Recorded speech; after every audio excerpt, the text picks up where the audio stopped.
They're saying that 1 in 5 individuals now are on some depression medication and trying to get relief from depression.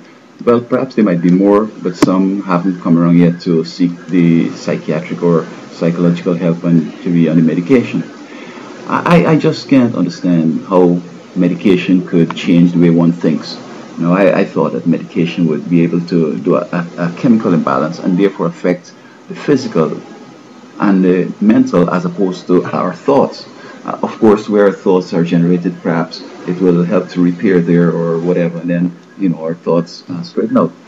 So depression, and I'm not a big psychiatrist to get into all the depth of depression, but I think that depression comes from faulty thinking and certain things that individuals go and engulf themselves in that normally is getting at them, eating at the Achilles heel. You see, today we're in a time when individuals are trying to reinvent the wheel, or they, as Jim Jones would say, those who forget history. Jim Jones, the guy who killed 1,000 Americans in Guyana in South America, he says those who forget history are condemned to repeat it. And I think that we're doing the same thing here today. Things that have been over time, the culture has sort of ameliorated. We are bringing them back again.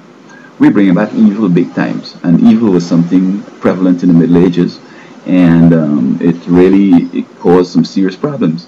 So, I mean, I don't want to go into depth. I'm not, I don't have time to really get into all that, but basically, I think this depression thing starts even in the parents, and then the child is conceived, and then they set up the environment for this kind of thing to happen down the road. And my continuing theme is that as soon as these kids are born, they hand them over to Halloween, which they're dealing with witches and demons and Satan and all this kind of stuff. That is another way that you could get depressed.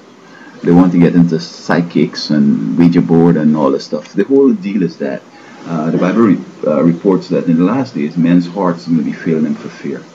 And this depression leads them to take these pills, they become dependent, cause more problems, and they end up crazy or whatever. That's bad though if you have 1 in every 5 person, sort of disabled, and then that's just depression. You have other problems that the whole world, maybe the whole set of people, going to have some kind of problem, and then these people who have these problems and are in power tend to look at those who don't have the problems as a problem. In other words, that becomes the norm, depression. And if you're not depressed, they think you're crazy or something is wrong. I recall when I was in Toronto, this guy was talking of his addiction and his problems, and I'm saying like, what? And so forth. And he's upset with me, saying you don't understand our problems, and this and that. Man, listen, there is a path that he led to that. People were telling him all along, his parents, his teachers, if you went to church, good books reading, saying, these are the attitudes you need to have. He went and adopted wrong attitudes, end up with depression, end up with from the drug addiction. Now he wants to blame me. So I hope that when people destroy themselves, they don't think that those who haven't destroyed themselves are the enemy and they want to destroy those who weren't destroyed like them. Like I live in a community here in Puerto Rico, and this is basically Skid Row.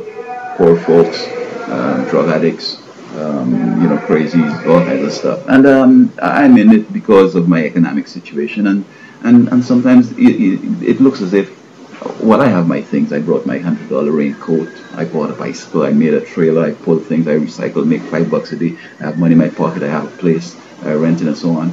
And this is something that folks having a problem with. And they vandalized my bike. They stole my camera.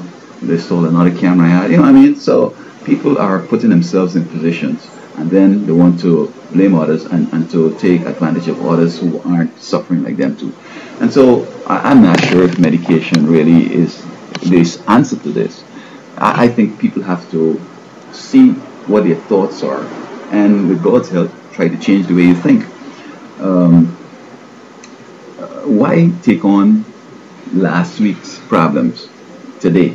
Or why worry about the future problems? I mean, I learned from the past, and I review it many times. I go over my high school work and so on, but I'm not going to take on problems that I can't solve again, or has already done whatever, and still bring it up today and still worrying about it. Or take the future, oh Lord, what will happen in the future, and bring it today and having a whole bunch of problems. I want to enjoy every moment, and I want to live in the moment, though I'm planning for the future. So some way, somehow, we have to get to people that, look, you have to think a certain way.